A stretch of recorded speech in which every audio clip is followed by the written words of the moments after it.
You're drawing back?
I'll do something other than fast.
if I stick to shock ammo.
I can refill my pouch with these later.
good use of this.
I'll save this for a dagger.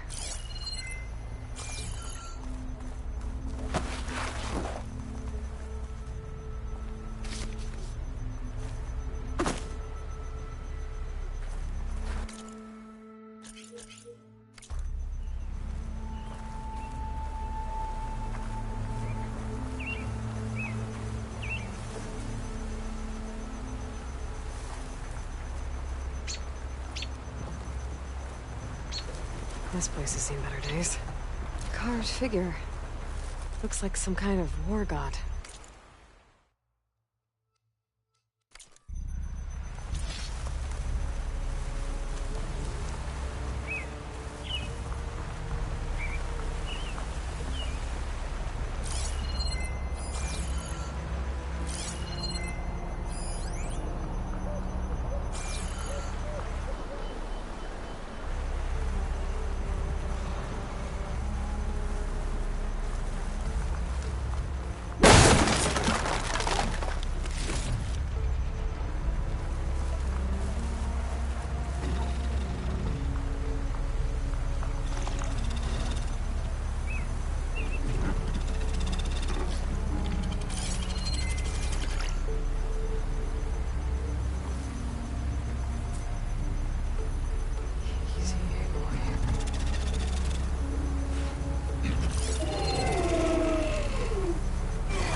Next.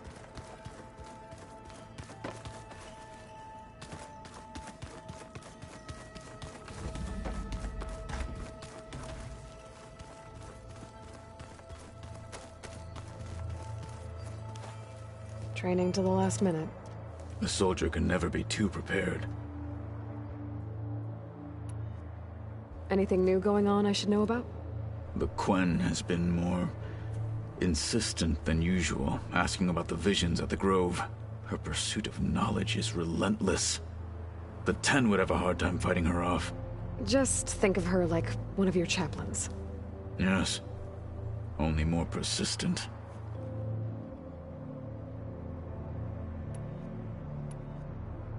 I have to go. We walk the warrior's path.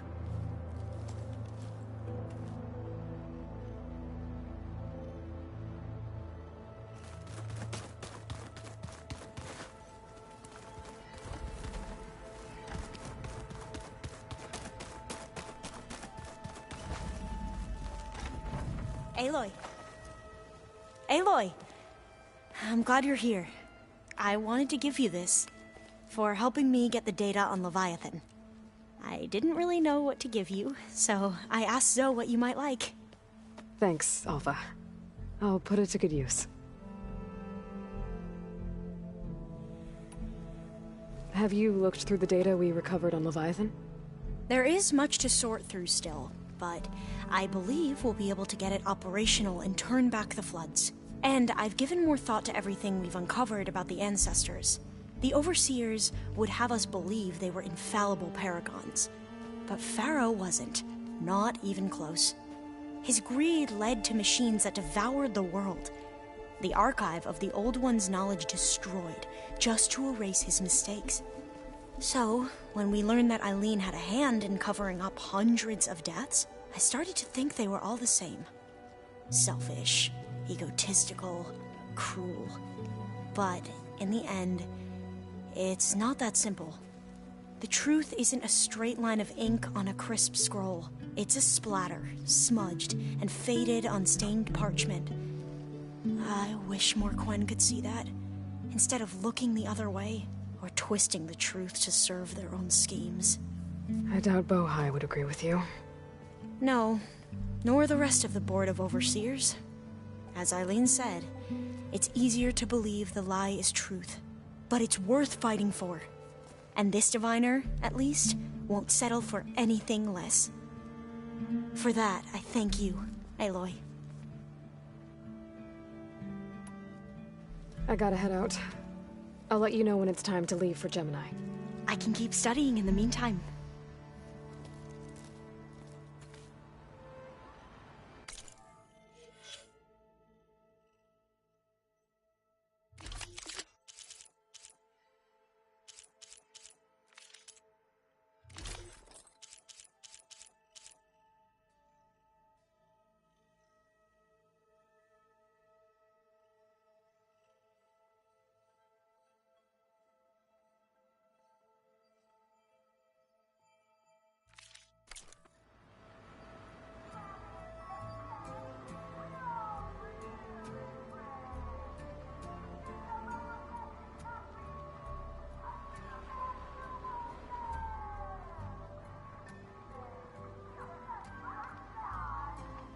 Have a drink, Alva, he says. I'm studying the legacy. How is ale going to help?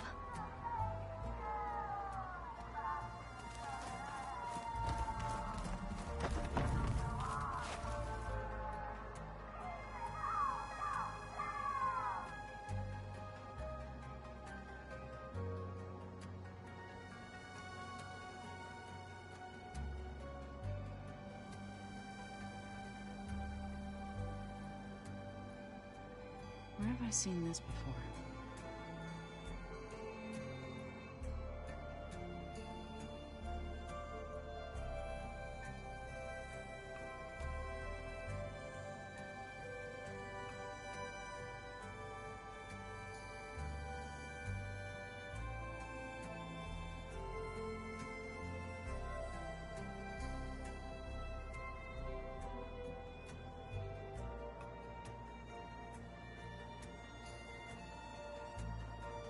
Ah, there it is.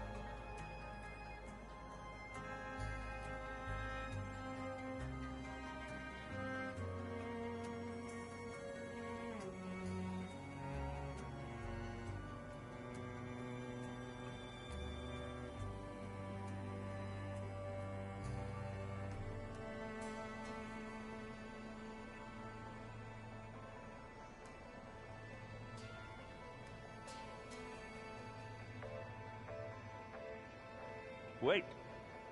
Where did that file go?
All this time, I've been so focused on what Elizabeth was like, what she would do. I was wrong to hold Beta to that standard. I probably shouldn't even be doing it to myself. I'll try to do better.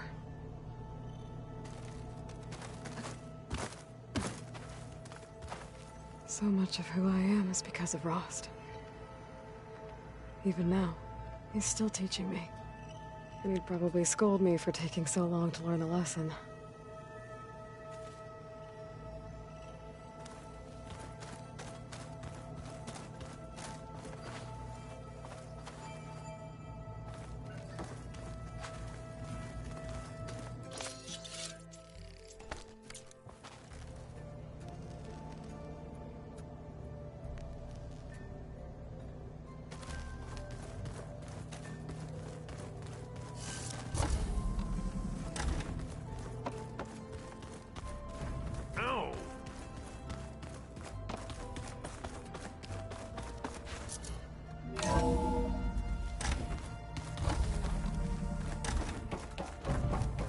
Welcome back.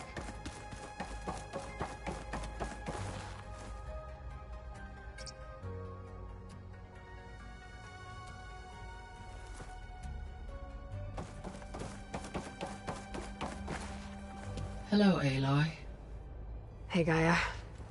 So, me and Beta, I guess you heard what happened. Yes. I am continuously impressed by the complexity of human relationships. Despite the unpleasant circumstances that led to your quarrel, I am pleased to see you have both found an agreeable resolution. Well, two heads are better than one, right? Yes, I believe so. Are you ready to depart for Cauldron Gemini? Or we can continue our conversation, if you like.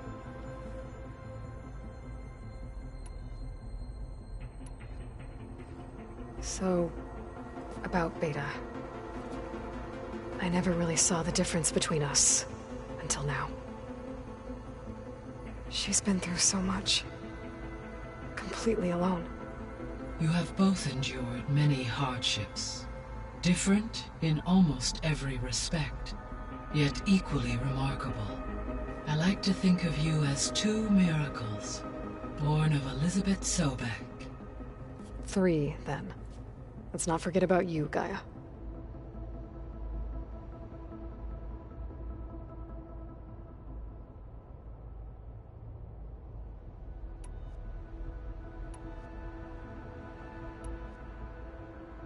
All this data I've picked up in ancient bunkers and ruins. I guess I never really thought that other people would be looking at it. Based on my observations, your companions engage quite frequently with this material. Erend has asked on numerous occasions about birthday parties. He appears perplexed by the tradition of serving a sweet confection, as it conflicts with the Oseram tradition of serving sparkling stout ale. He also suggested we host a party for you, as a surprise. Yeah, no thanks. That is what I predicted. Is Katalo getting along with everyone? Yes, though he prefers to spend most of the time alone. He appears to be collating data on war machine progression and significant battles during the Pharaoh Plague, to aid in the creation of a war map of Operation Enduring Victory. I believe he aims to study the tactics of old world warfare.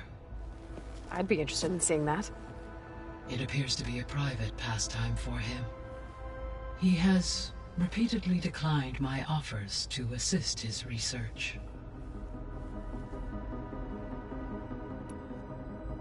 How's all of us settling in? As soon as she arrived, Alva was eager to study the data in the archive. A particular file soon caught her attention. Information about a machine assistant devoted to keeping living spaces neat and orderly. I informed her that once I am empowered with the abilities of Hephaestus, I may be able to design such a machine. I'm sure she'll like that. When I set out to find a way to bring you back, I never thought we'd be here, like this. Among friends. They have all come a long way with their improvised educations. Varl has suggested that one day we might extend this model to more tribal inhabitants, once the biosphere has been stabilized. Yeah, that's not such a bad idea. As long as you're the one running the lessons.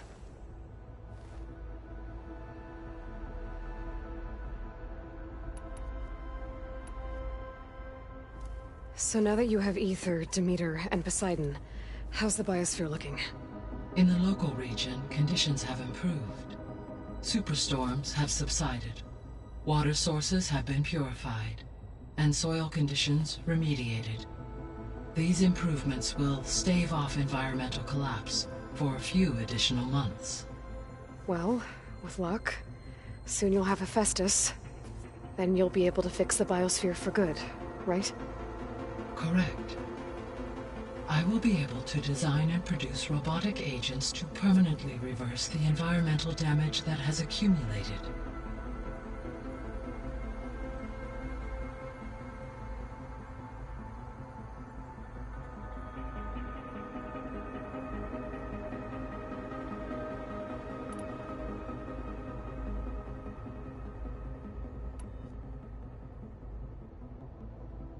So our plan to capture Hephaestus. Let's go over it again. As you wish. Thanks to Beta's test, we now know that Hephaestus will not respond to your Alpha clearance. Which is why I got Ted Farrow's Omega clearance. Correct. While you were gone, Beta constructed the transport rig and pulse generators. When we get to Gemini, I will need to be installed on one of the facility's cores. The second core is for Hephaestus. Using Omega clearance will allow you to trap it. And then you'll be able to absorb it. Not quite. You will need to manually remove Hephaestus's malicious code before the merge. How long will that take? Because the work will be split between you and Beta, it will take approximately 4.5 hours. And during that time, the others will create a distraction for us using the pulse generators, right? Correct. They will each take position at a cauldron door and fire off their device. The energy surge should mask our activities until the merge is complete. And then we'll have everything we need to defeat the Zeniths. Sounds like a plan.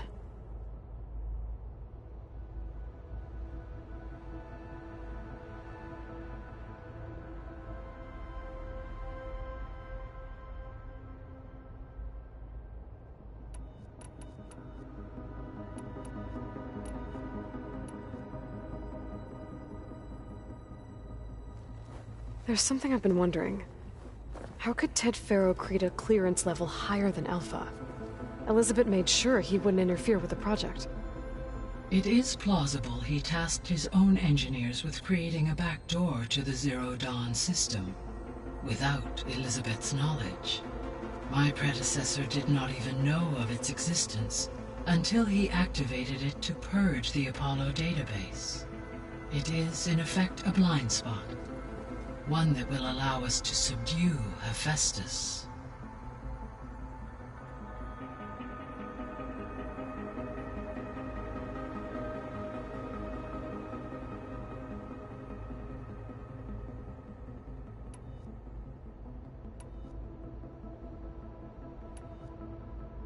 So what will happen to this place while we're at Gemini?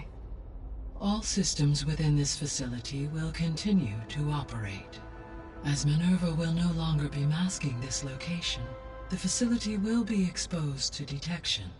Though without my presence, it is unlikely to attract attention. Let's hope so.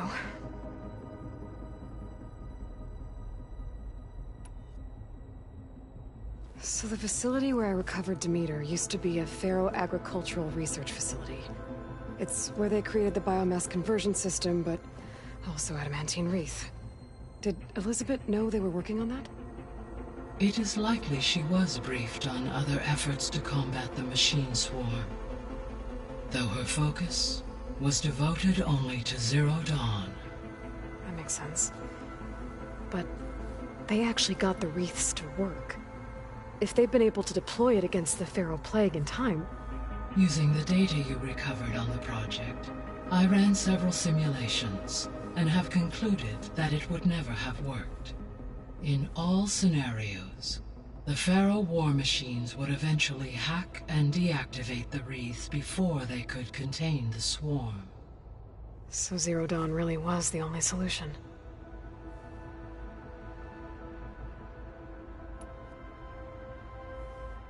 There was a lot of data in the greenhouse facility about agriculture. Do you think it'll help the Quen fix their homeland? I will run a query. Complete. The data contains information about novel crop production methods, which may be beneficial to the tribe in the long term. But new crops aren't going to save the world, so I guess it's on us. It is.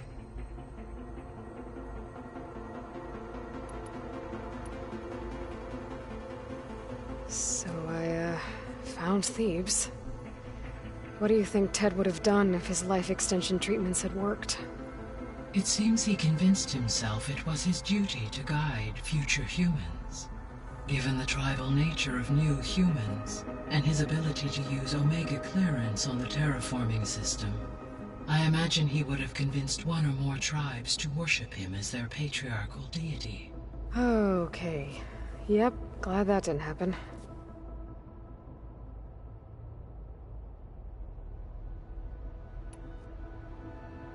Aside from Gaia Prime and Thebes, there was one other underground facility that was sealed before the Pharaoh Plague reached it.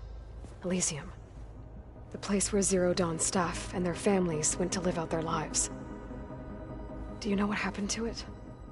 Elysium was designed to provide life support for 100 years. My data indicates the facility went offline well before then. Did the Pharaoh Plague find them? Unknown. My connection to the facility was abruptly severed.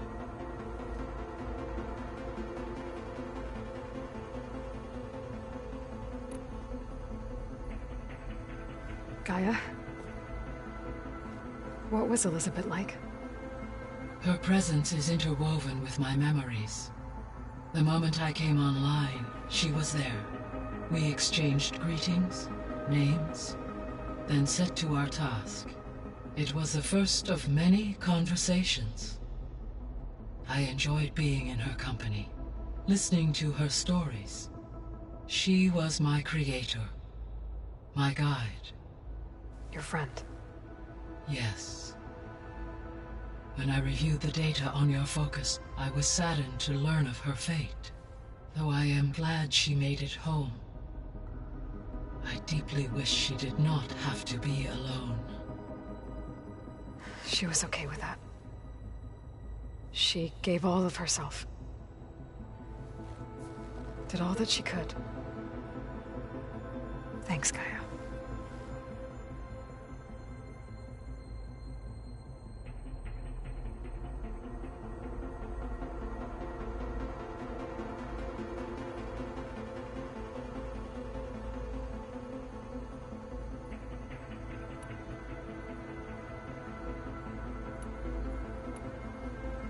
So Gemini has 2 data cores.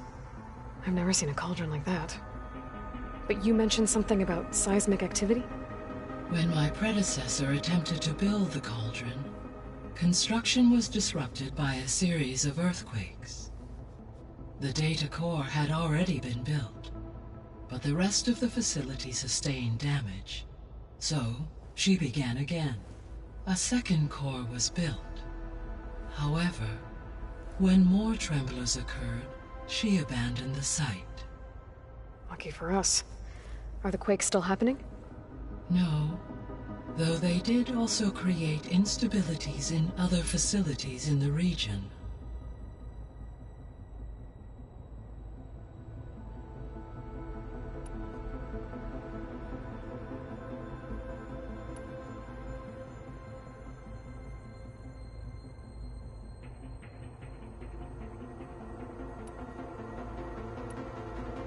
Have you been able to make use of Demeter's functions? Yes. I was able to mitigate most soil conditions and restore a temporary balance. You should notice less rampant plant growth in the area. Maybe that'll give Plainsong's fields a chance to recover. Yes. Given that the Utaru's land gods are functioning properly again, I expect the land will yield a modest harvest. The first of many, hopefully.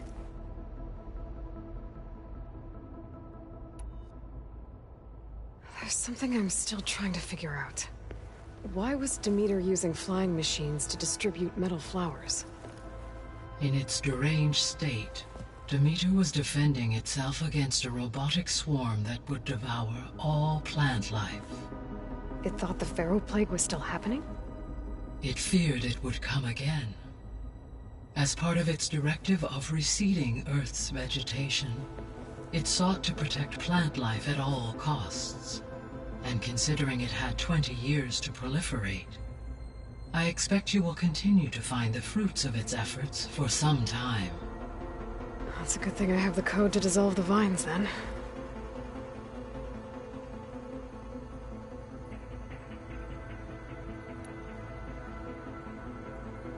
Were you able to make use of Poseidon? Yes. Many rivers, streams, and lakes associated with the regional watershed have been detoxified. As a result, red algae growth levels have seen a marked decline. And as you cleared a particularly strong occurrence, I believe the local hydrosphere is as stable as it can be for now. So the Lowland clan will be able to fish the rivers again.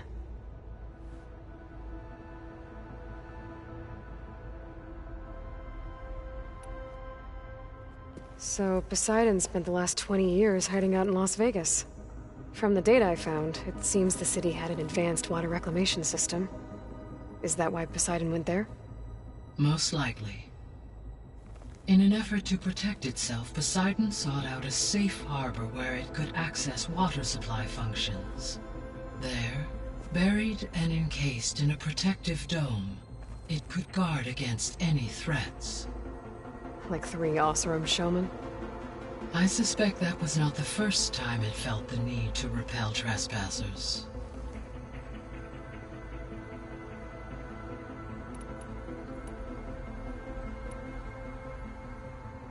The missing subordinate functions. What can you tell me about them? Artemis rewilded the Earth with a variety of animal species. Eleuthia was responsible for gestating, nurturing, and acculturating a new generation of human beings. Apollo was tasked with preserving, organizing, and disseminating vast archives of human knowledge and cultural achievements. Unfortunately, all archived Apollo data was purged on the 2nd of February, 2066, by order of Ted Faro. Ted. Guess he got what he deserved, in the end. Yes. An igneous conclusion to his pathological narcissism, impulsive tendencies, and instability. All 3 of the missing functions have already served their purpose, or were prevented from doing so. Do you still need them? Restoring their remaining elements would increase my heuristic processing density, empowering my overall function. Unfortunately, as we now know they are in the possession of Far Zenith, attaining them in the short term is very likely impossible. I guess our best shot at recovering them is by taking over the Zenith base. But we'll need Hephaestus and a bunch of combat machines to do that. Correct. So, once Hephaestus has been recovered and merged, you'll regain the capacity to mass-produce machines at cauldrons around the world. Yes, and to program their behavioral routines, or even control them directly. So you could build an army of machines. Attack the Zeniths and take them out. It is in my nature to take any and all necessary steps to preserve life on Earth, human life above all. So yes, once I have been empowered with the capacities of Hephaestus, I could design, build, and command such an army. Given the nature of the Far Zenith threat, doing so may be our only option. I must admit, however, that I have misgivings about using such technology to kill, no matter how aggressive the enemy. That's good. It means you have a conscience. As Elizabeth intended. Indeed.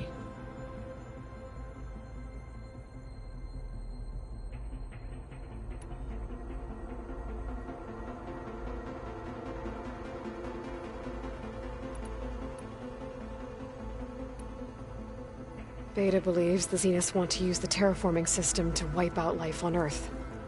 Start over. So they can build it how they want. Further supporting our hypothesis. But why? Given their technology, they could wipe out the tribes of the world by easier means.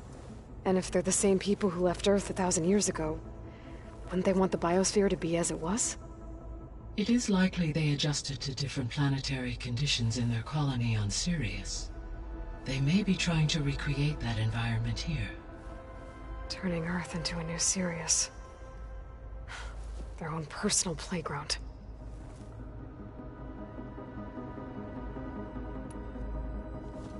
So the Zeniths are the same people who left Earth. Physically immortal. How'd they figure it out? From what we know of Far Zenith, it is plausible that prominent geneticists and engineers were offered a place aboard the Odyssey in exchange for their expertise. Given enough time, technology, and resources, any challenge can be overcome. Like how Minerva eventually generated the deactivation codes for the Pharaoh Plague. Exactly.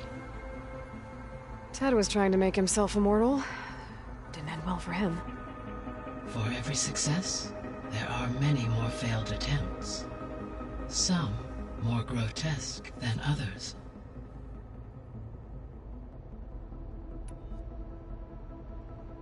The Zeniths. Gerard, Eric, Tilda, Verbena. Beta said they were some of the most powerful people on Earth. I think Elizabeth knew one of them. Tilda. Did she ever mention her to you? No. Elizabeth often spoke of her work, or told stories of her mother and her childhood. If she knew this Tilda, she did not disclose it with me. What we can conclude from your and Beta's experiences is that the Zeniths are ruthless in pursuit of their goal. To protect life on Earth, they must be stopped.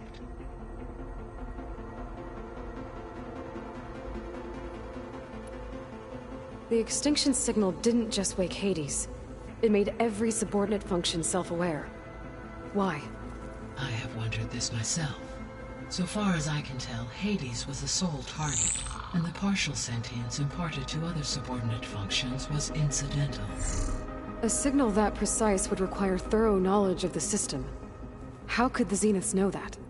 From the records on your focus, it appears Far Zenith had an informant during the development of Zero Dawn. Hank Shaw. He was supposed to steal a copy of the system for Far Zenith, but Elizabeth and Travis Tate caught him first. Yes. It is likely Far Zenith acquired knowledge on the system's design through him, despite his failure.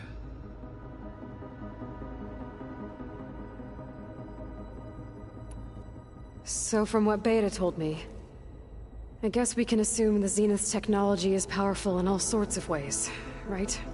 Yes. As your encounters with them amply demonstrate, they appear to make extensive use of robotic servitors. Further, they seem to be equipped with some kind of protective energy field that shields them from harm. They seemed indestructible, but that weapon the rebels used stripped their shield somehow. Throughout history, every defensive technology has eventually been defeated by an offensive counterpart. While we lack the anti-shielding weapon, were I to absorb Hephaestus and utilize it to create a large force of combat machines, no shielding could withstand such an assault indefinitely. So there's hope. Always.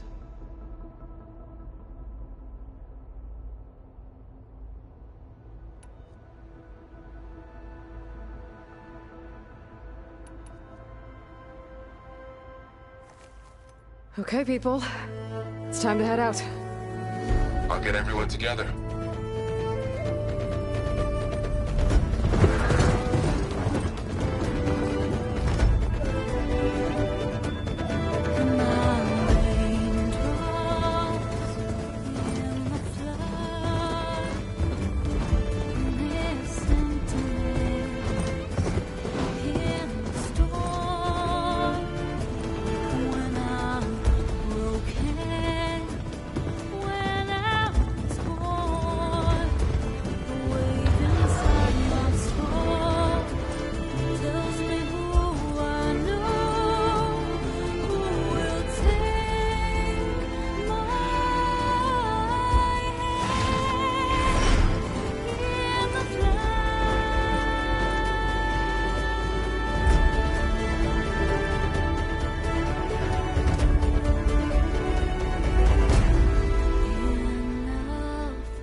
Connections in place.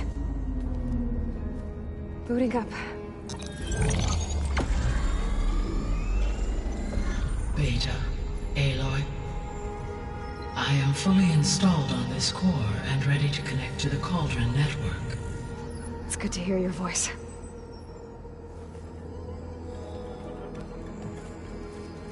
Erend, everyone. Fire your pulses and sound off. I'm at my cauldron. This thingy, it's blinking. Did I do it right? In position at my cauldron. My pulse generator is blinking also. That means they're working. I'm in position, and mine is too. Mine as well. Okay. Radio silence until I give the all clear.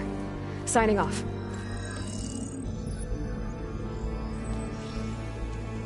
Gaia, let's cage the beast. Connecting to the Cauldron network now. Elizabeth Sobek, Alpha Prime, activating Omega clearance.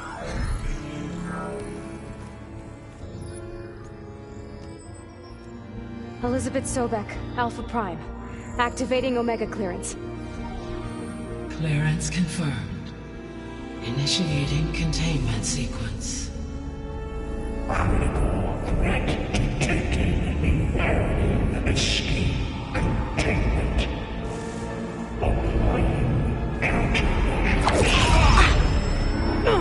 Lock it down! Terminating external connections. It's working! It's got nowhere to go!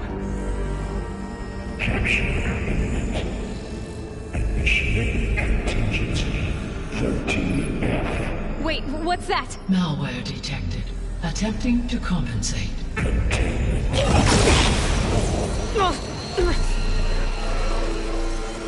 It's cracked. Look! Engage.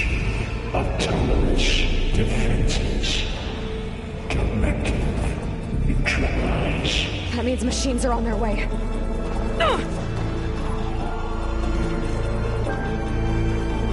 Get ready! Here they come! For'll stay here. Protect Beta. Where's got it? Be careful! Take them out!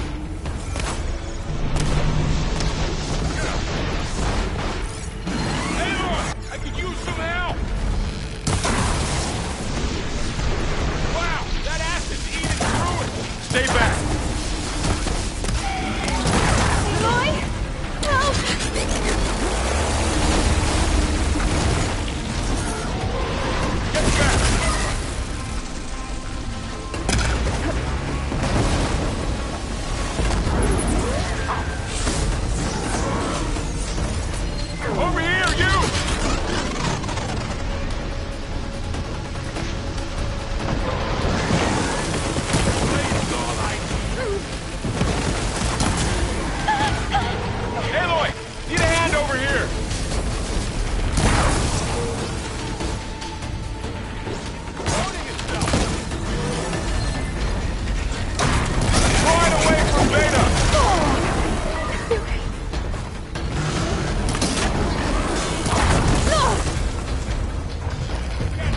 Stay back!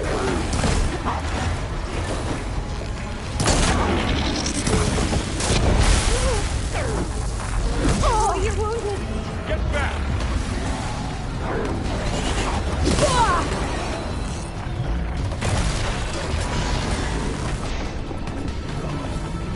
Over here, you!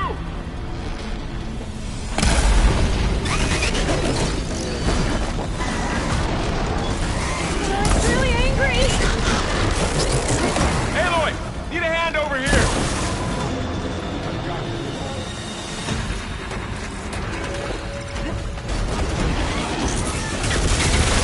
Throw it away from Beta!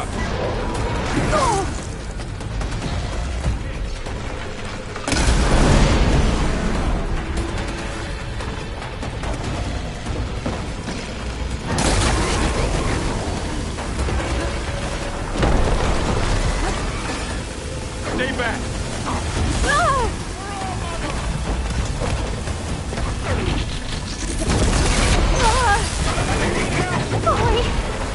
Get back!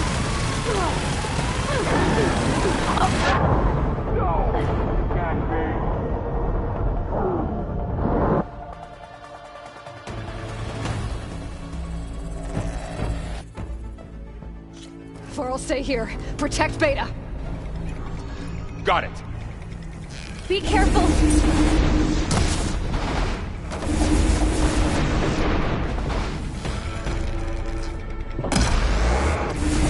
Stay back!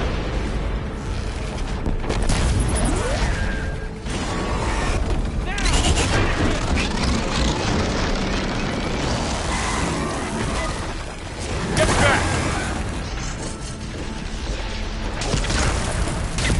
Aloy! Help!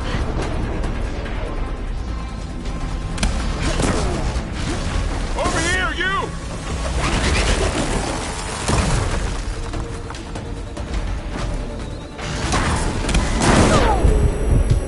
Aloy, get a hand over here!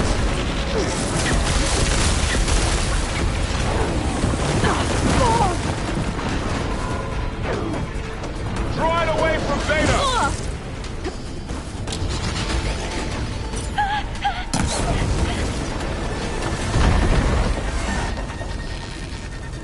Stay back!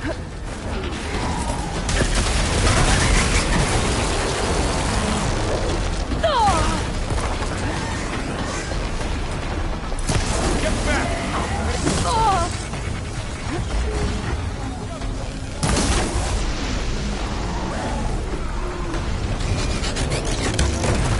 Over here, you!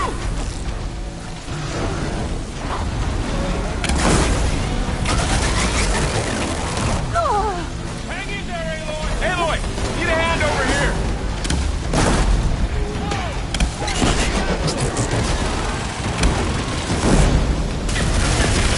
Draw it away from Beta!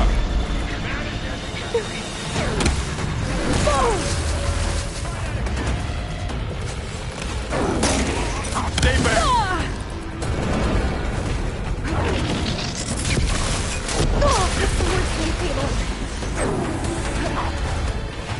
Get back!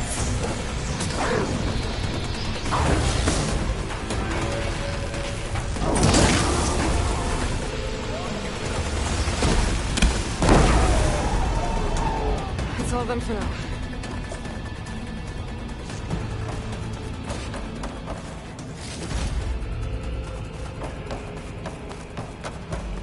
You two okay? Still breathing. Aloy, Hephaestus can't escape, but it must have fled. Deeper into the facility. I'll drive it back here.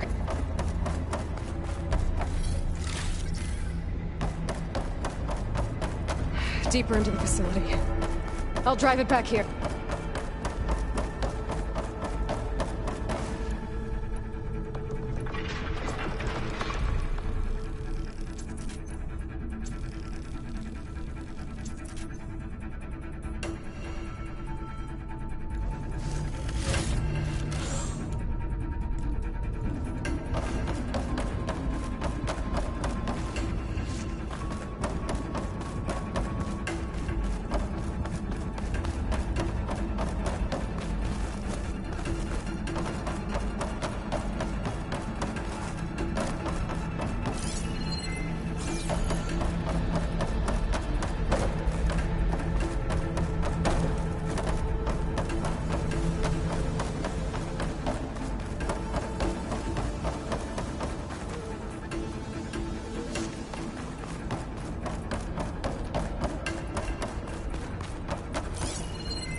force it out of wherever it's hiding.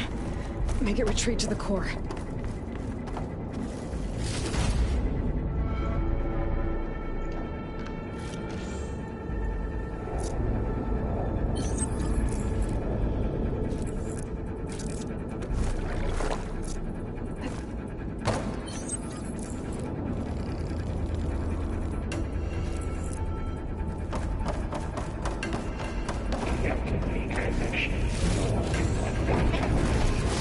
You don't, Hephaestus! I'll find another way over.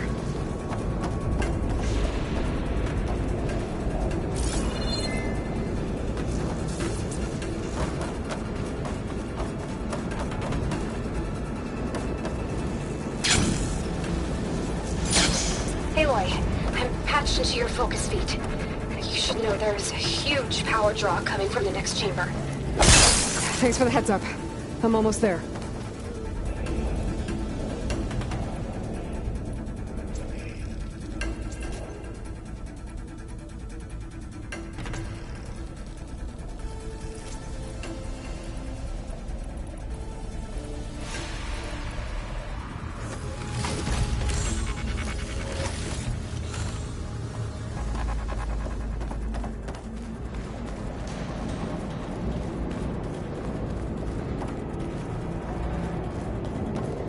Some kind of production chamber.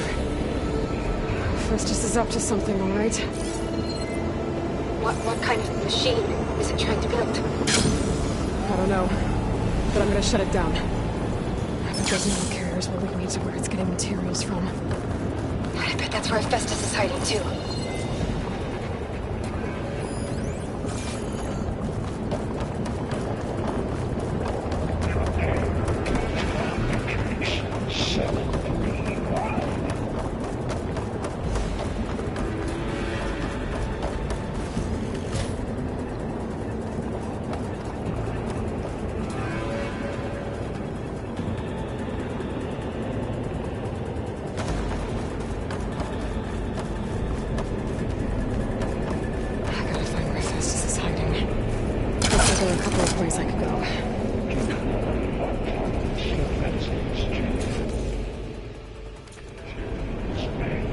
Well, that doesn't sound good.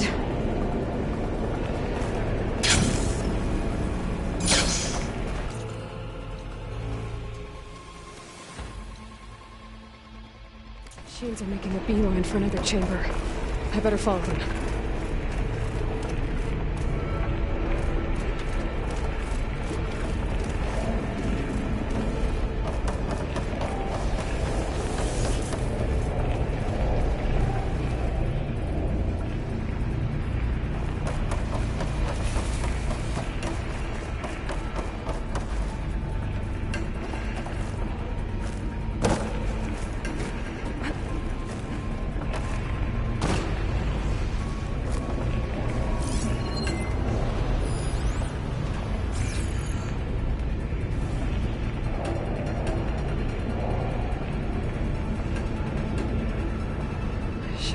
Catch a ride on one of those metal carriers.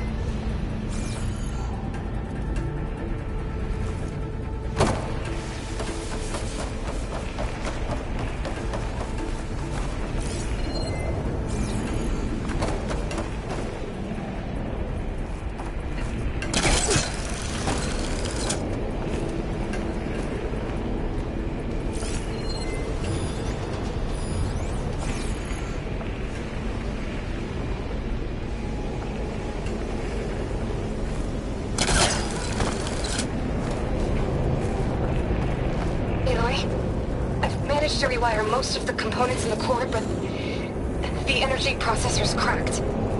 Without a way to fabricate another, there's no way I can fix it. Okay, let me think. What if you bypass the processor? Connect it to... Power node. I think that could work. I think it could.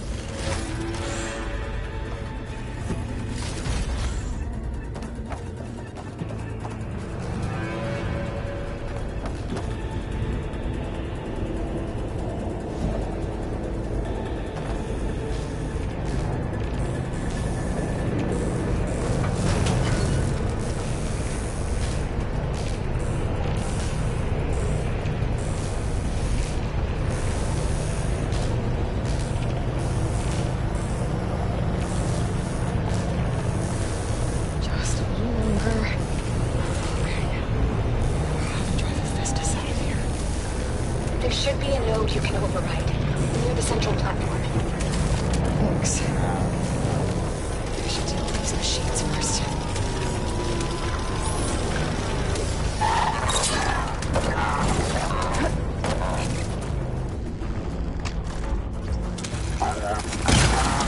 Machines climb with...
Pain subsiding.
More machines on the way. Beta! Hephaestus has locked me out of the node. Any ideas? I'll see what I can do.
To disrupt Hephaestus' control of the node.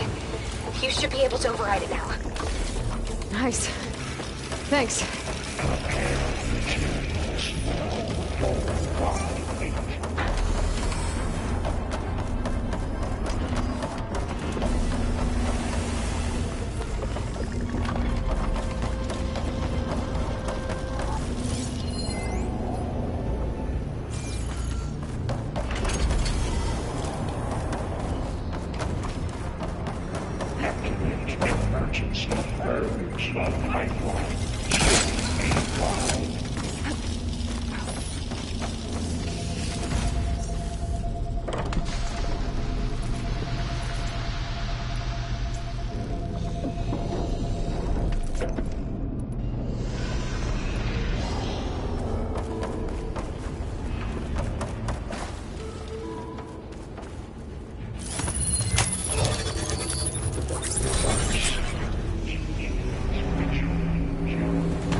Sounds like it fled to another chamber. Well, it better not get comfortable.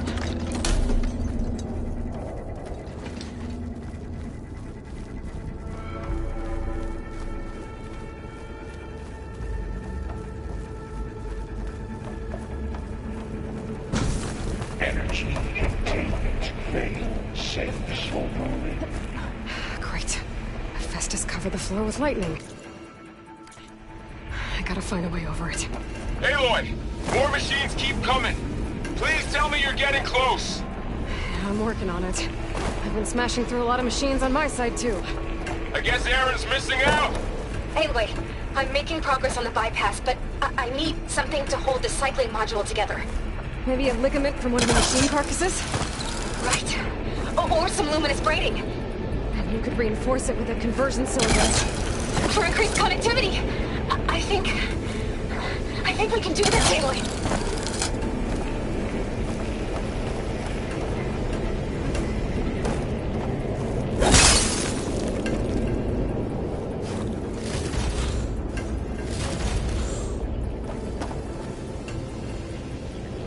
I might be able to catch a ride on the rail. Go over the shields.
Should be another room.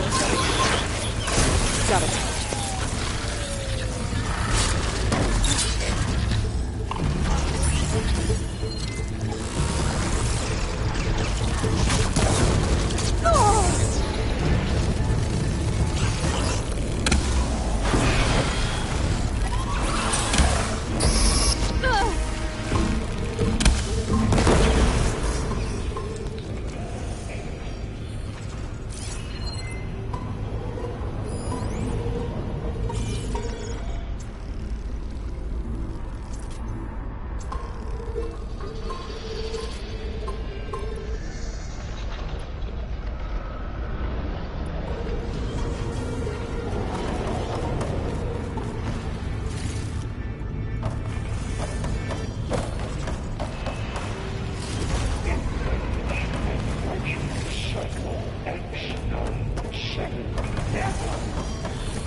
Oh, here we go again.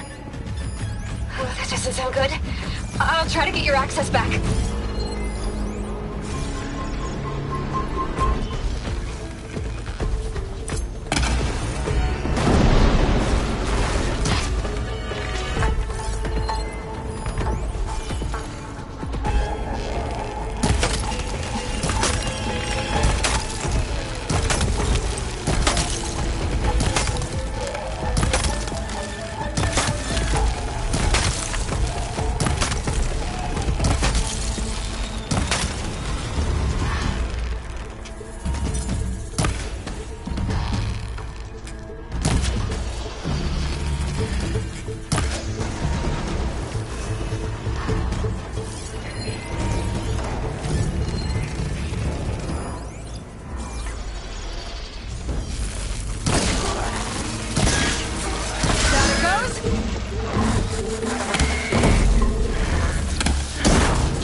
Access restored. Now you can override it. Good work. You did the heavy lifting.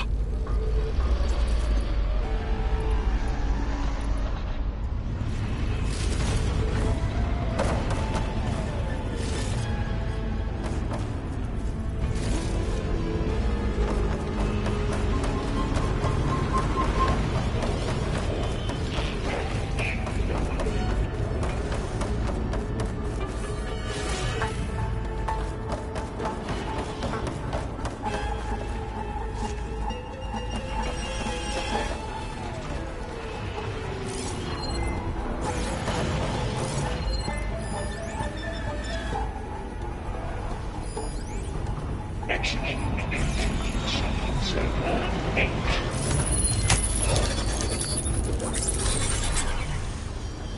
Purge imminent retreat to construction ready 1. Okay. This is running out of places to hide. Aloy? I just registered a huge energy surge back in the production chamber. Something big is happening. Here too. Everything's glowing. The machine Hephaestus was building. It must have finished it.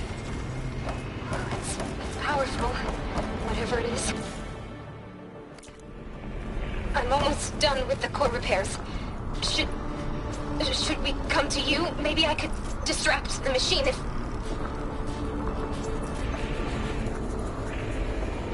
No, Beta. Just stay where you are, okay? Handling the machine's my job. Okay. Be safe.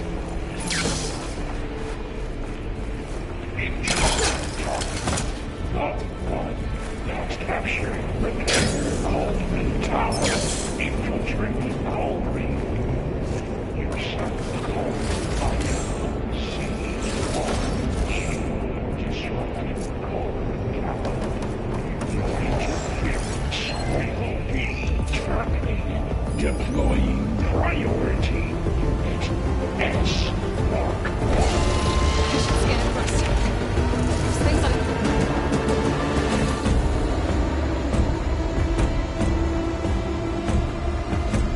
Legs are glowing. I think it's charging up.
There should be one more node to override. Good. Stand by. I'm sending Hephaestus back to you.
hiding, Hephaestus?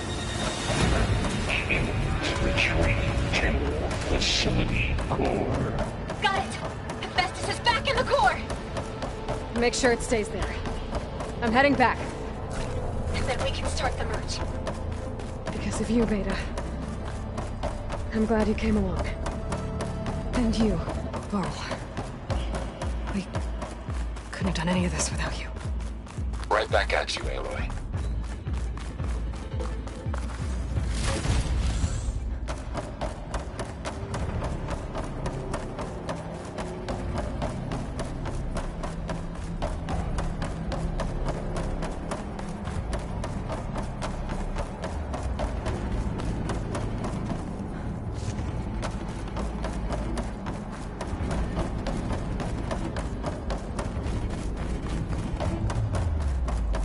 Aloy, the bypass is done. The core is stable. Hephaestus is 100% contained. Now we better get started with the merge. It's all set up. Gaia, establish the link, please. Done.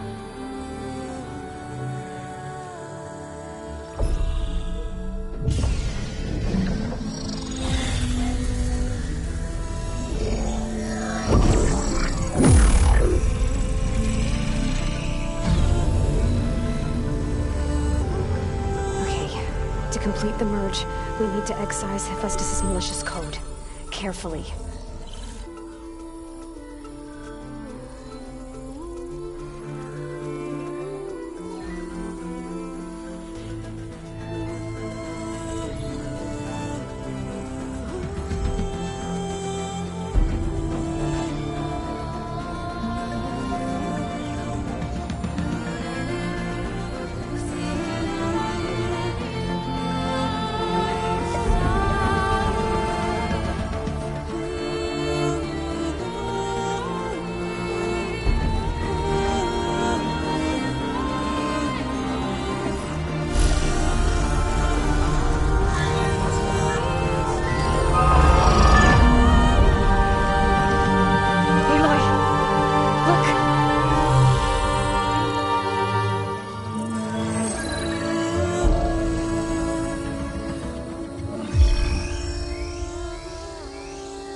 Redundant copy. You cost us quite a lot of time.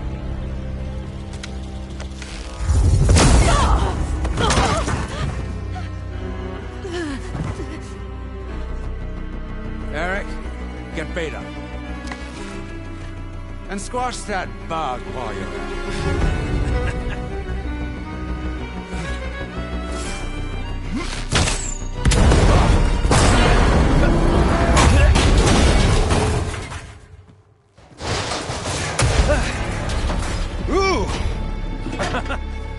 Get behind me.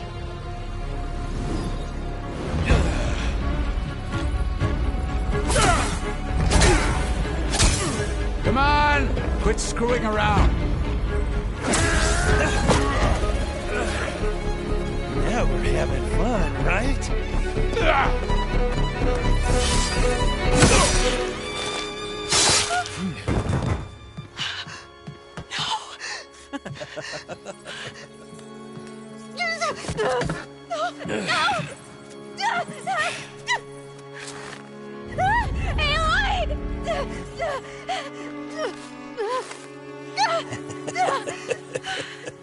Finally. Tilda, get Gaia and Hephaestus ready for transport. Tilda! I failed. Hush. All is not lost. Tilda! What the hell are you doing? Stop her! I can't even see her!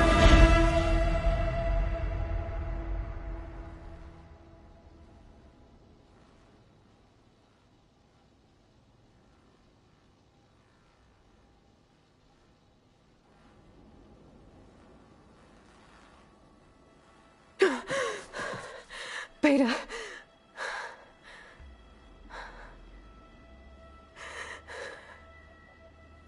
Varl.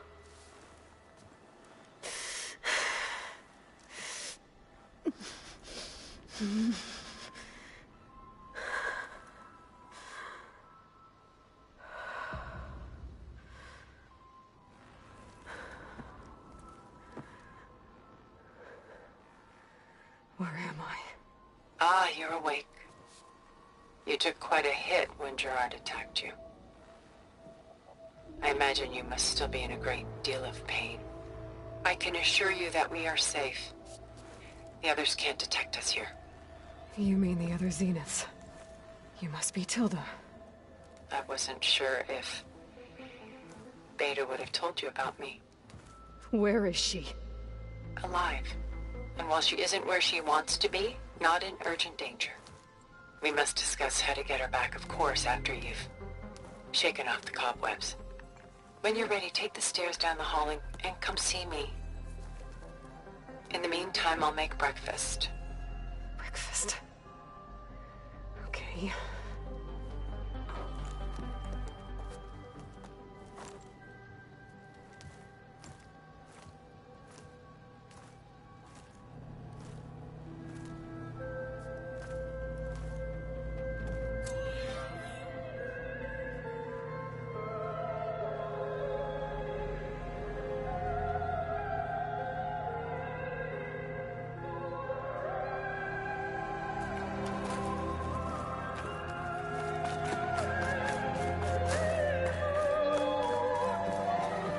What is this?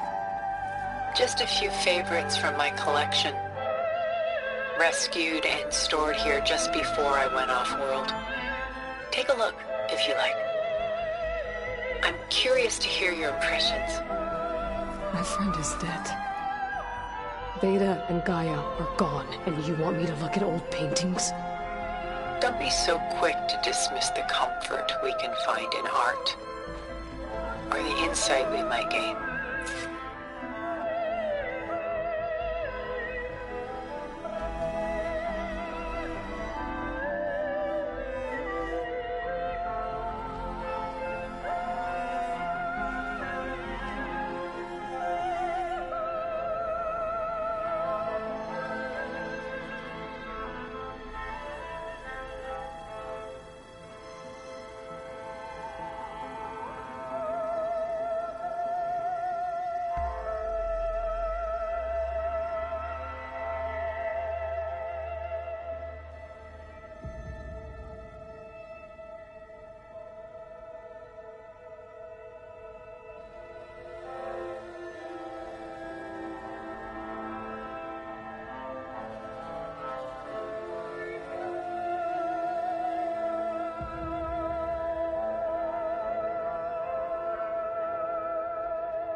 My favorite pairing on the left is Woman Reading a Letter by Vermeer, a true master. And on the right is a forgery, Woman Reading Music, which fooled experts into believing it was a priceless original. Early in my career, I became fascinated with such deceptions. Eventually, I developed scanning software that could detect fakes with unparalleled accuracy. Is that how you made enough money to buy your way onto the Odyssey? Oh no. I made my real fortune later. Why do you keep the forgery? I've always enjoyed studying the two side by side. Both painters capture light, color, and perspective.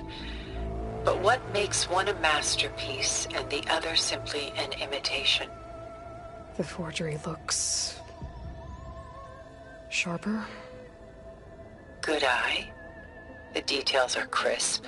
The contrast bold. It tells us more, and yet we feel less. What's in the letter? Who can say? What does the painting tell you? She's concerned. Whatever's written in the letter troubles her. Burden she can't put down. Fascinating.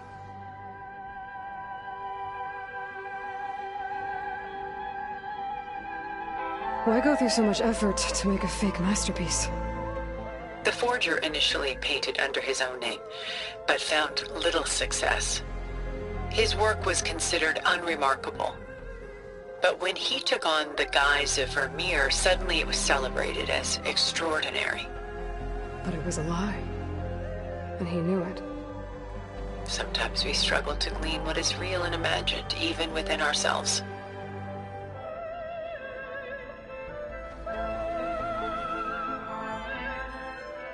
The irony of these two is that Vermeer died in obscurity. He had no idea his work would become some of the most precious, most copied, most preserved pieces in all history.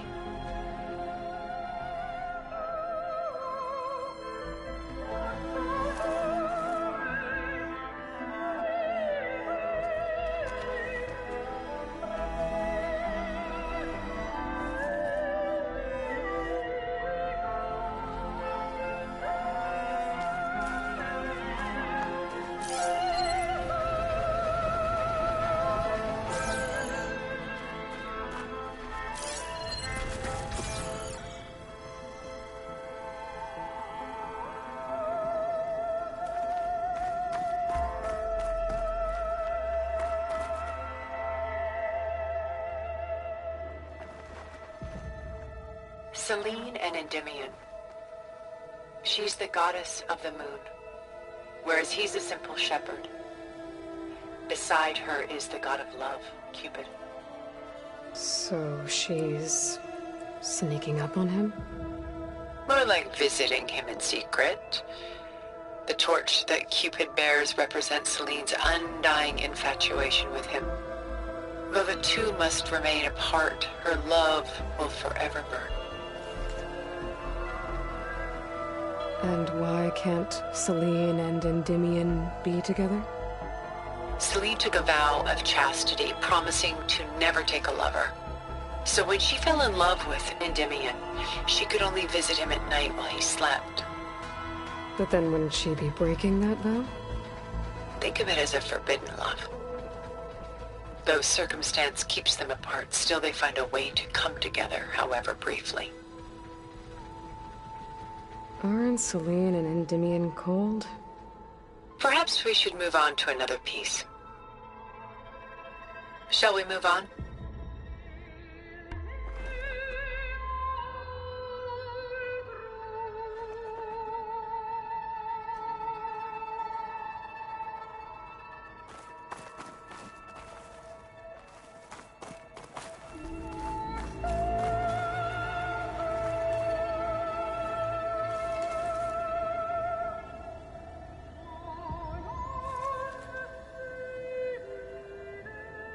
This is Rembrandt painting Jeremiah, a man in mourning. Mourning what? His home. The ancient city of Jerusalem. He foresaw its impending doom, but could do nothing to prevent it. So instead, he saved its treasures from destruction, just as I saved these works. You could say we're kindred spirits. About Jeremiah.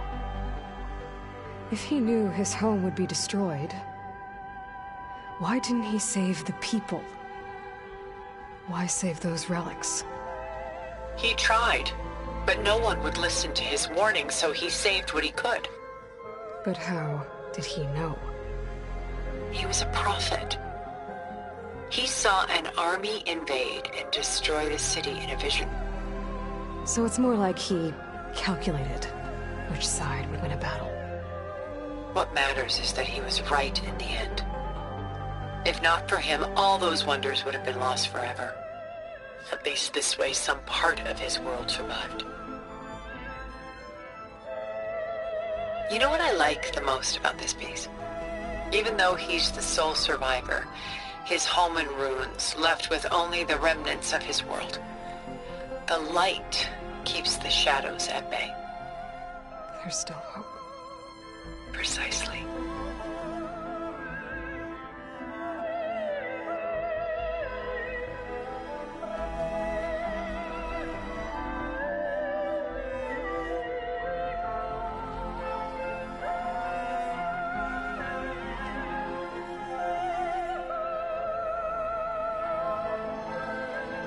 Take as long as you like.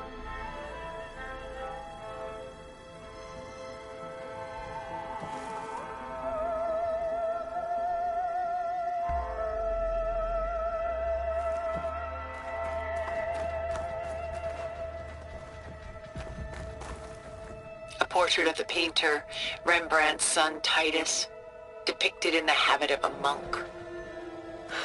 I don't get it. Why would someone like you, with infinite resources, care about this painting of a boy in a hood? It's not the image itself, but the feeling it conveys. The face is bright and defined, but his eyes are downcast, heavy with misfortune. And the background seems to swallow all light. The painting is infused with a sense of loss. I guess I understand how the painter feels. Works of art such as these can often cause us to look inwards at our own lives. I'm sorry about your friend. Had I been able to intervene, I would have. But the risk of losing you as well was too great. Everything went by in a blur. I couldn't get to him. You know, long before holograms and focus recordings, people relied on art to memorialize their loved ones. Because of works like this painting, their lives are immortalized. Rembrandt had 4 children by his wife. All but Titus died shortly after she gave birth to them. She passed not long after that. Titus became the only family Rembrandt had. Which is why he painted him this way. Indeed. Then tragedy struck again. Disease claimed Titus at 26.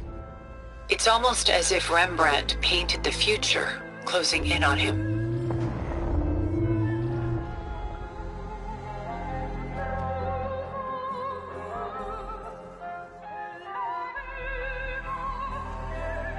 Rembrandt actually painted several portraits of Titus, but this one has always been my favorite.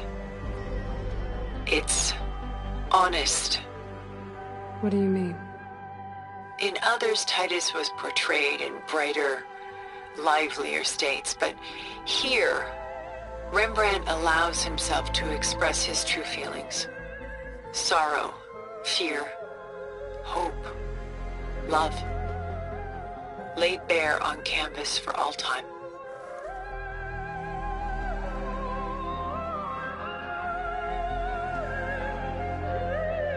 I see this one resonates deeply with you.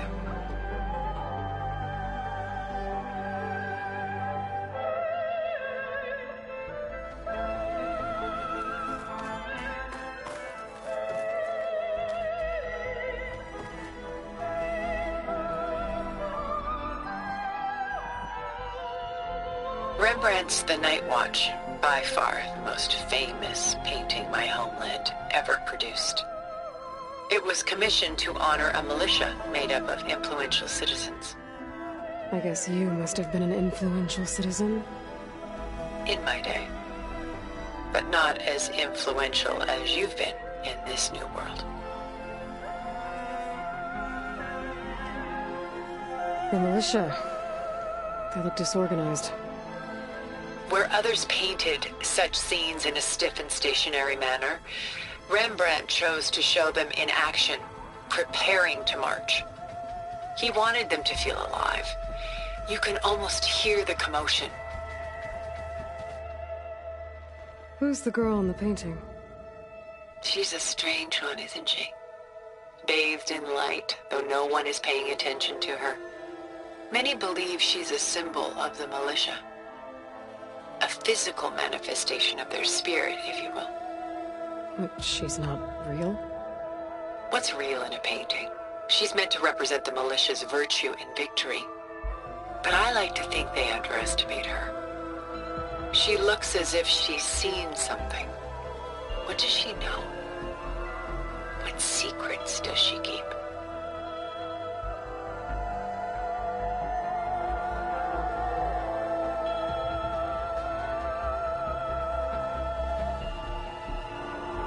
There's so much detail to take in, isn't there?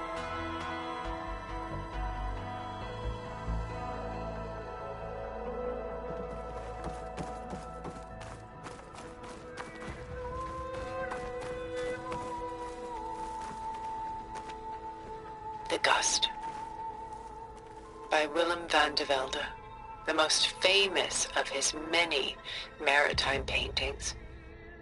A ship crossing into the unknown. I guess you're familiar with that. Indeed, which is why I appreciate this composition in particular. Though waves and wind threaten to destroy the ship, it perseveres, clinging to the light even as darkness closes in all around it.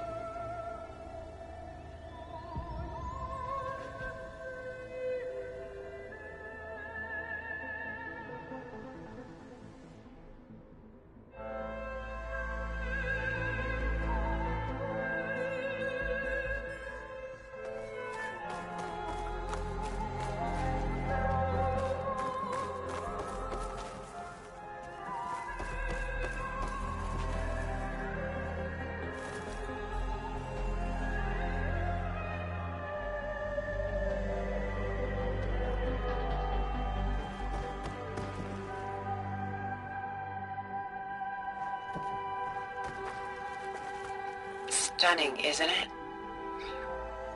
Paintings weren't the only masterpieces of my people's golden age. This is Van Vianen's leaded ewer, molded from a single sheet of silver. What was it for? How like Elizabeth you are. Function over form. Its practical purpose was less important than its meaning.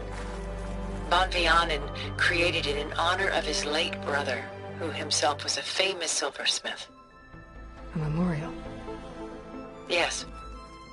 Such beauty from sorrow. If this ewer was a memorial, how did you end up with it? As the Pharaoh swarm closed in, my homeland's greatest museum gave it to me, along with many other works, in the hope that I could preserve them. A masterpiece like this was too important to lose to history. I even considered bringing it with me off-world to ensure its safety. Why didn't you? I took a calculated risk. This vault seemed more secure than the unknowns of space. Besides, I thought someday I might return. A long life, after all, has its advantages. Now, lo and behold, here I am. Exquisite, isn't it?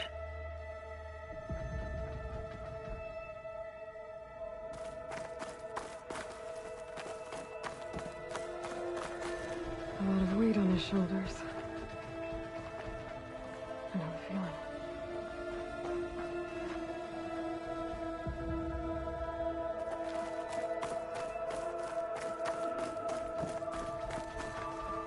She's pulling out her own hair. Madness out of grief? It's hard to watch her suffer. I should move on.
There you are. Feeling better? How did you find us? At the cauldron? And what did you do to everyone right before I passed out? All business, I see. Well, suffice it to say we were keeping a very close eye on Hephaestus, knowing we would need it at some point. Your ruse didn't fool us, and as for my little trick, it was an overload of the senses, accompanied by an energy discharge. Gerard and Eric were only momentarily disoriented due to their shields, but it rendered you unconscious while I got you out. Perhaps some breakfast might steady you a bit?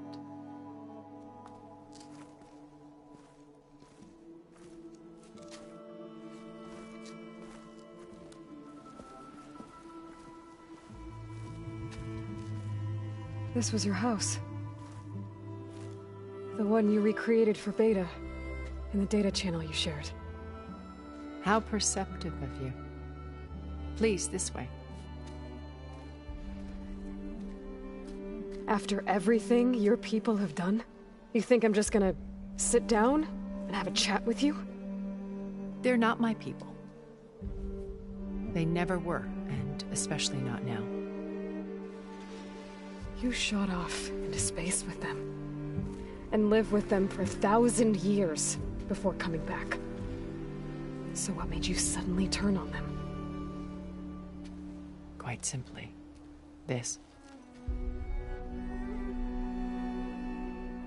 My old focus. You repaired it?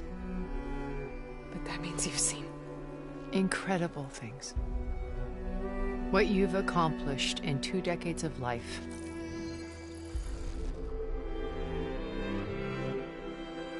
A 1,000 years at my back, and I haven't even come close.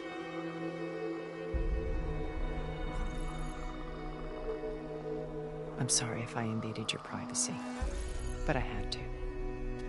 In order to understand. To be enlightened. You truly are Elizabeth's blood. With her drive, her sense of mission, her integrity. Watching all this shamed me for the company that I've kept. Having seen it, all I want is to help you. Even if it means stopping your friends? Especially so. Please, sit down.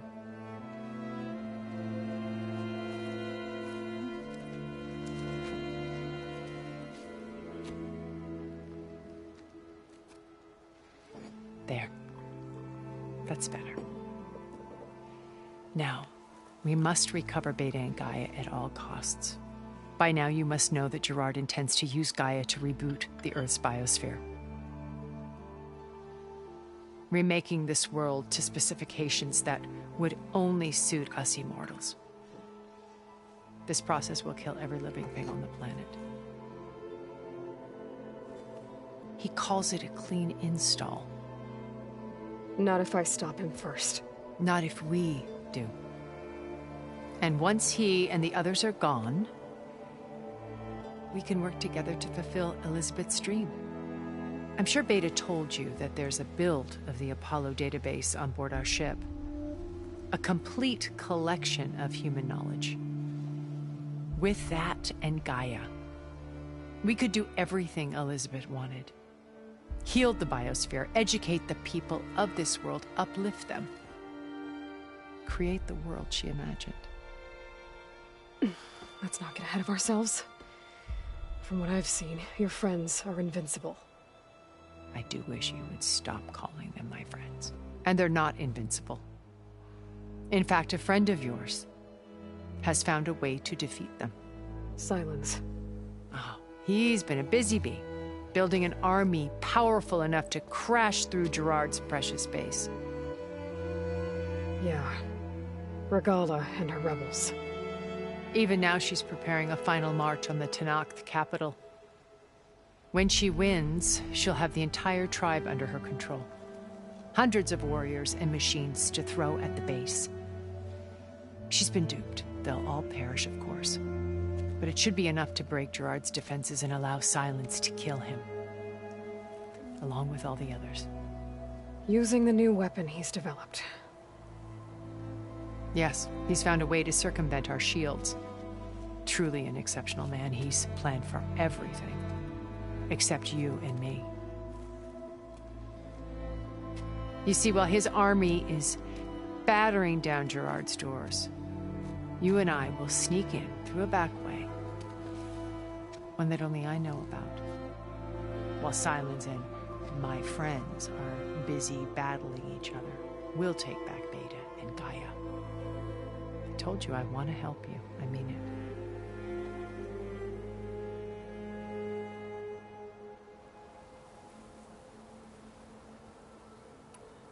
My old focus. How did you find it, let alone repair it? When we encountered you at the Hades Proving Lab, Gerard saw you as a redundancy. I knew better. You were a revelation. After your dramatic escape, bravo, by the way. Gerard and Eric assumed you were dead and gave up the hunt. I wasn't so sure. When the others were busy, I returned to the lab and searched for any trace of you. That's when I found this little treasure. Not easy to repair, but certainly worth the effort. As I watched your life unfold, you were like a splash of color on a worn canvas. What Liz was, and more. Did you show it to the others? Of course not. It was your actions that inspired me to defy them. It's worth noting that if I hadn't found it and watched its contents, I wouldn't have known to save you at the cauldron. You'd be dead. So I should be grateful? If you like.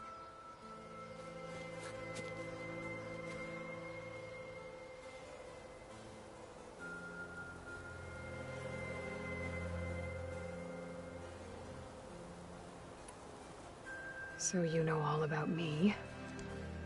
What about you? What would you like to know? Well, start with your life on Earth.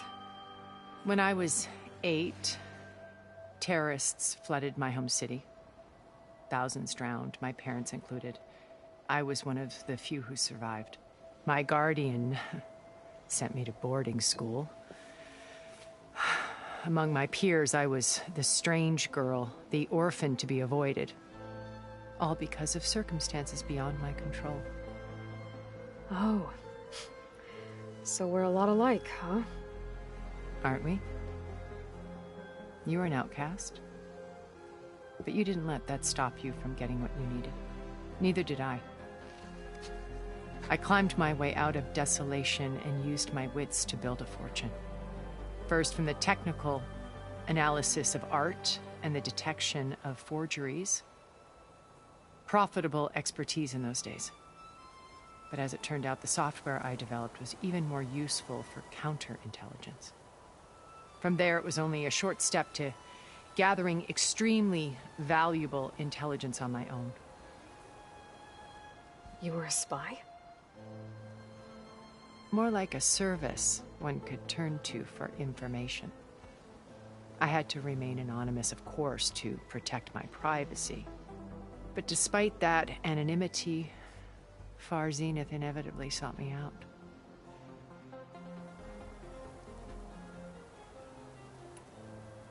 What happened when Far Zenith approached you?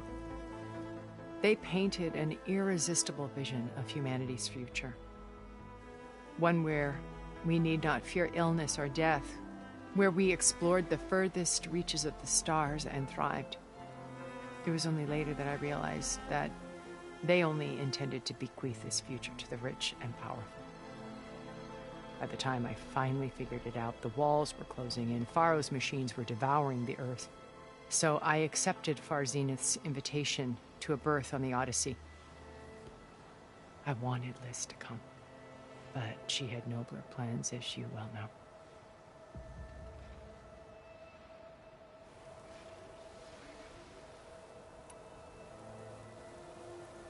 So you didn't know the other Zeniths were monsters until it was too late?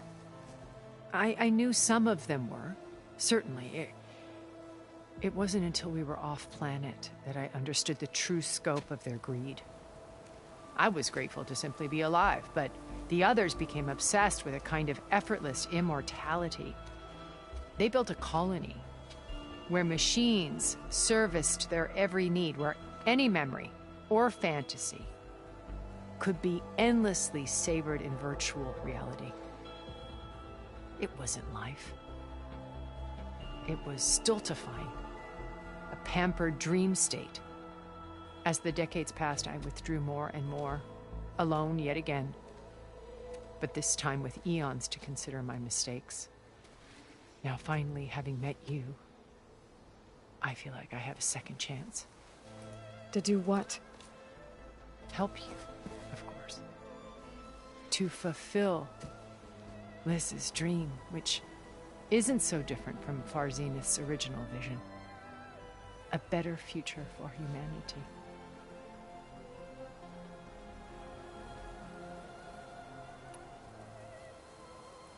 You said Beta is not in urgent danger, so what are the Zeniths doing to her? Putting her to work. Merging Hephaestus with Gaia. A difficult, time-consuming task, as I'm sure you know. They will compel her if need be. But her life is not in danger. She's the only one who can do it. Because you people made her to be nothing but a tool. Gerard's idea, not mine. They always viewed me with suspicion when I attempted any form of kindness towards her. That's why I created the data channel. A virtual place where we could speak in peace.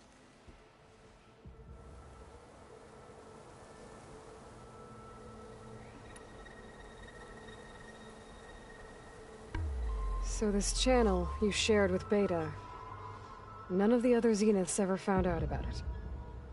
Gerard believes he's the most cunning of all of us. Even after 1,000 years, he still can't imagine that I would outwit him. The channel allowed me to interact with Beta away from their mistrustful eyes. It offered us a chance to be ourselves. Until you cut off all contact. Yes. Though it pained me. I was worried that our meetings would do her more harm than good. Well, she felt like you tossed her aside. I was afraid the others would find out and punish her. She may not have had the comforts of friendship anymore, but at least I ensured she was safe. I know it seems harsh, but you must believe that her well-being has always been paramount to me.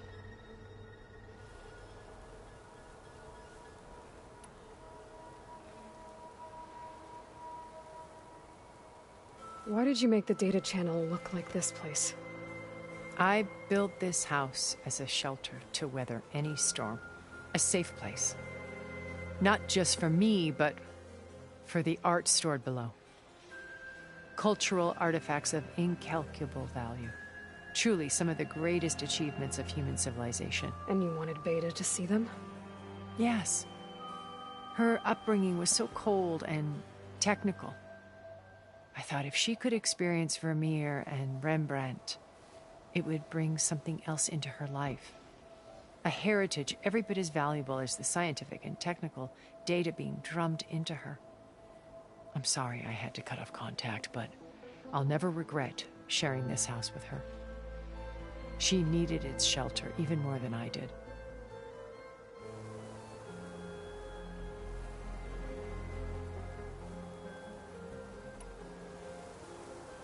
Beta told me your colony was destroyed. That you came back to Earth because you had nowhere else to go. It's true. After we reached our destination, a planet in the Sirius star system, we spent decades building a new home. The physical constraints of Earth, the boundaries of mortality, gone. To think of what we could have done with it. It might have been a utopia.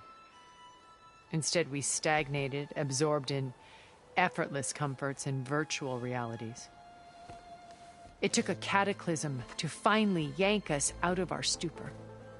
What happened? A massive geological event. We knew of instabilities in the planet core, but we underestimated them.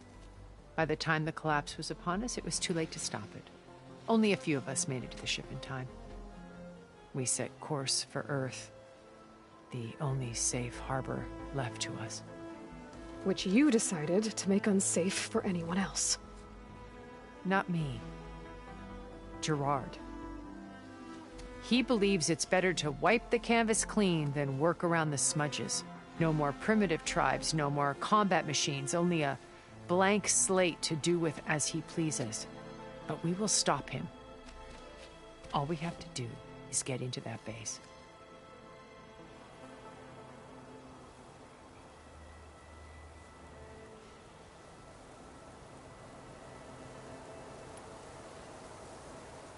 What exactly is your plan to sneak into the Zenith base? We will make use of a lesson I learned from an early age. Always know your exits. In this case, a place where Gerard's new construction meets the ancient foundation, a passage that only I can access. When Silence flings his army at the base, we will enter through this back door, bypassing most of the fighting. The distraction will provide us with a window in which to rescue Beta and Gaia.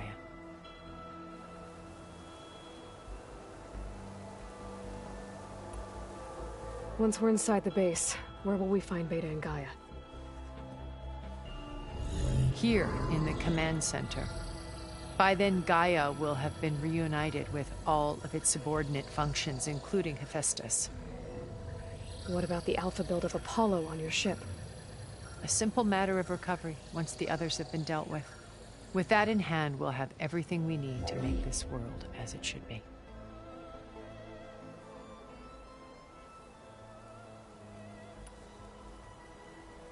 How do you know about Silence's plan?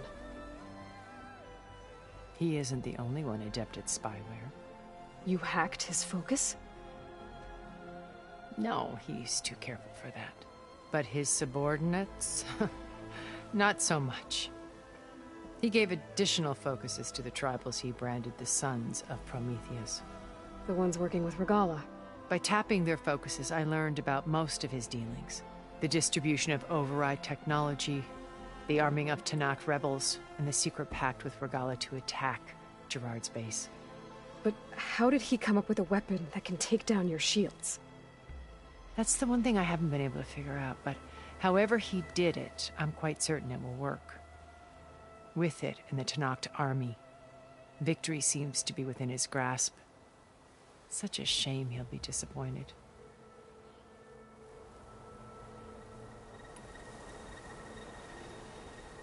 Regala's only interested in killing Hekarro and waging war on the Karja. What does she have to gain by attacking Zenith? It's the price she must pay for her war. Without the ability to override machines, her little rebellion would have languished in the desert. So she trades with the Sons of Prometheus.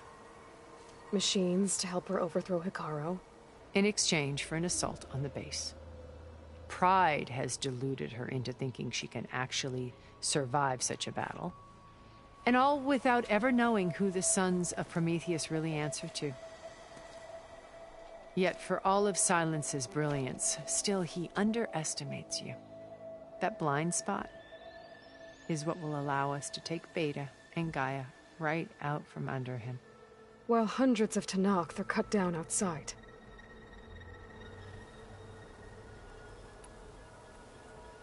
So you knew Elizabeth. What was she like? Liz was everything she was. I see in you. And more. Your ingenuity, your determination, your moral compass. You've managed to distill her greatest qualities and make them your own. I'm not asking about me. Tell me about Elizabeth. What was she really like? The honest answer is that I don't actually know. For all the time that I spent with her, she always kept a part of herself locked away. It was like that from the moment we met.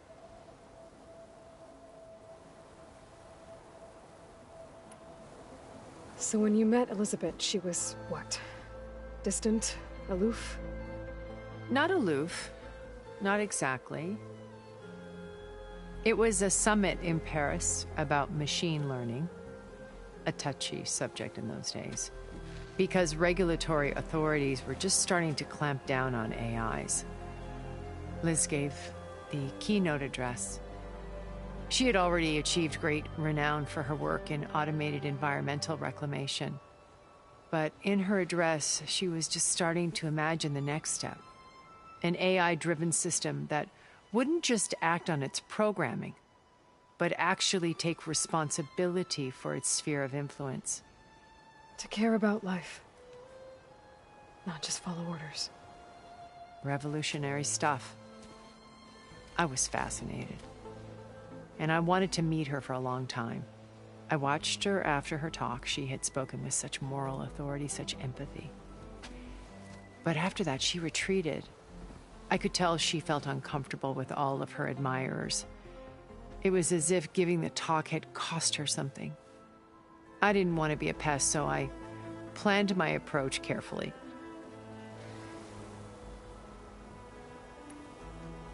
So how did you finally approach Elizabeth after her talk? I picked the right moment. The morning of the next day, right as she came back to the conference, she had just had her coffee. She was fresh, rested. It was like she had braced herself for the onslaught of colleagues. I asked if I could walk with her, then put forth a question about her talk that I thought was intelligent. Her answer made me realize it wasn't, but she was very welcoming. Almost as if we were previously acquainted. It was only halfway through the conversation that I realized she knew exactly who I was. It was quite a shock to me. My business was trafficking in secrets, and I took great pains to protect my anonymity. So that was Liz, perpetually one step ahead. I came to view our meeting as a metaphor for our friendship. She always seemed to know me far better than I knew her. I guess I know the feeling.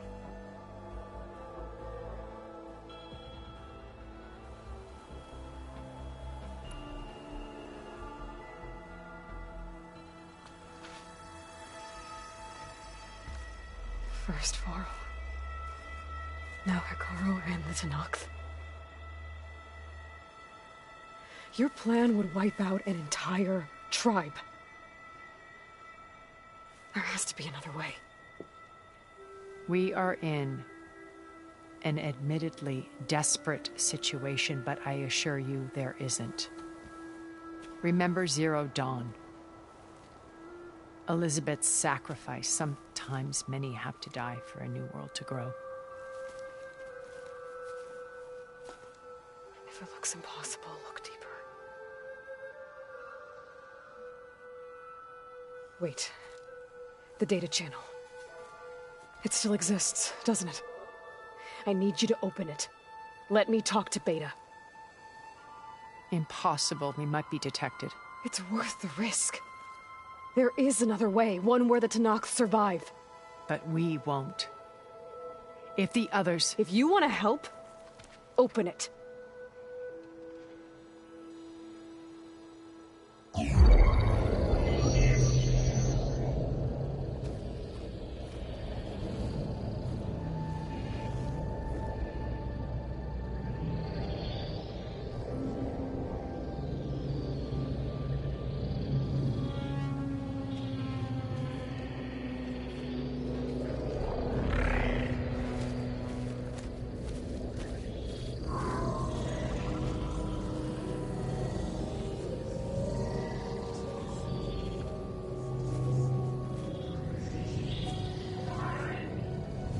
What are they doing to her?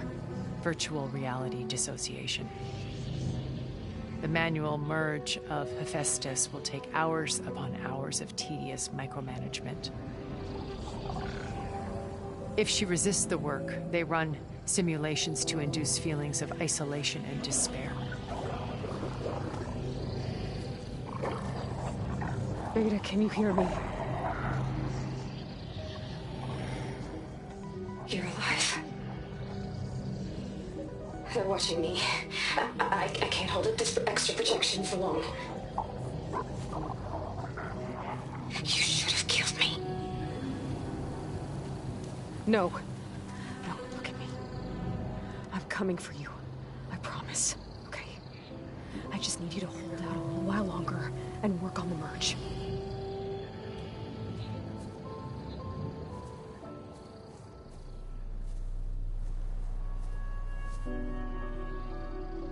Then I think it can be done. I'll contact again when it's time. Can you hold on? As long as I know you're coming for me, I can endure anything.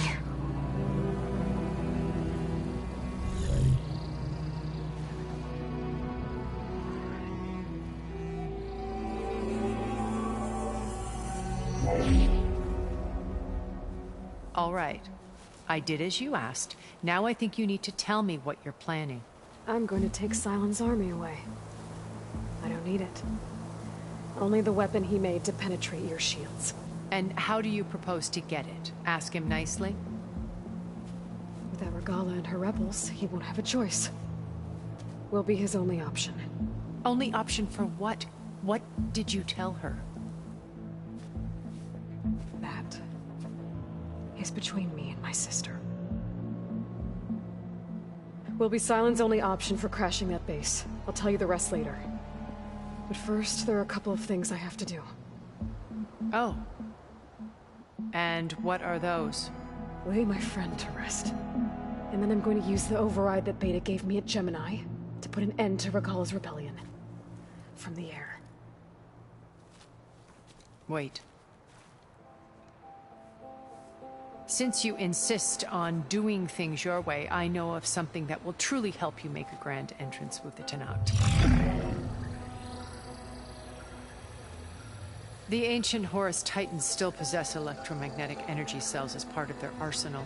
Drop one of those on Regala's army and they'll receive quite a surprise.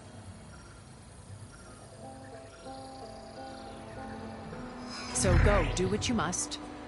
I'll come to your base if you manage to bring Silence to the table. Not if. When.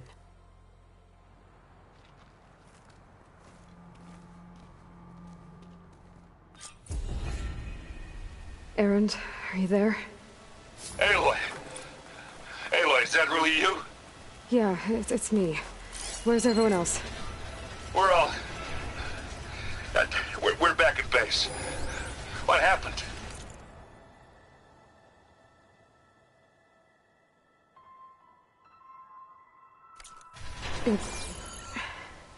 It might be easier to explain in person. I'll try to join you there when I can. Okay. We'll wait here for you. It's good to hear your voice, Aloy.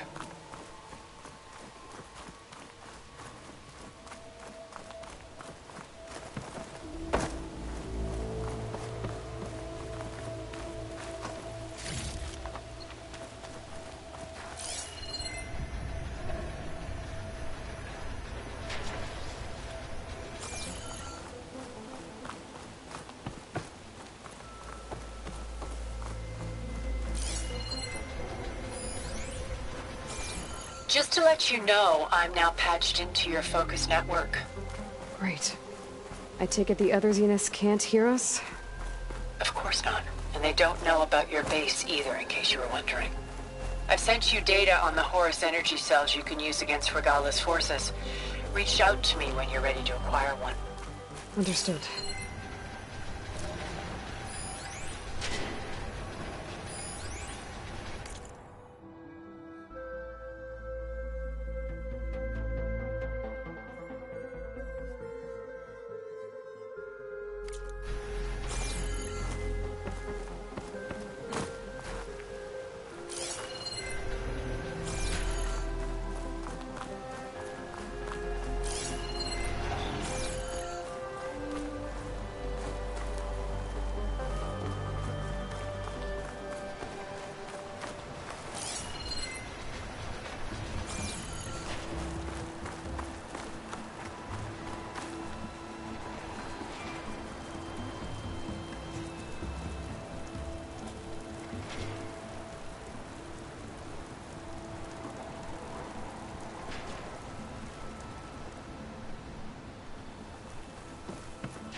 break from the rain. Good.